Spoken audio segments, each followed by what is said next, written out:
అందరికీ వందనాలు. నేను చెప్పబోయేదేమనగా బైబిల్లోని 66 పుస్తకముల పేర్లు.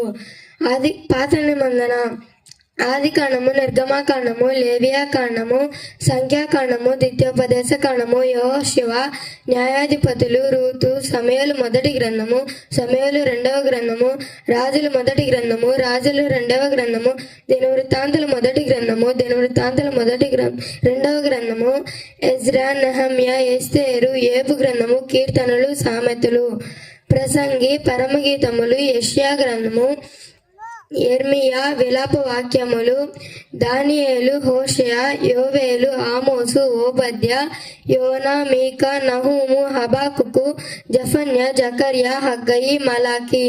కొత్త నిబంధనలోనివి మత్తయి సువార్త, మార్కు సువార్త, లూకా సువార్త, అపోస్తలుల కార్యములు, రోమియోలకు, మొదటి కొరింథీ, రెండవ కొరింథీ, గలతీయులకు, ఎఫెసీయులకు, ఫిలిప్పీయులకు, కొలసీయులకు, మొదటి దశలోనియులకు, రెండవ దశలోనియులకు,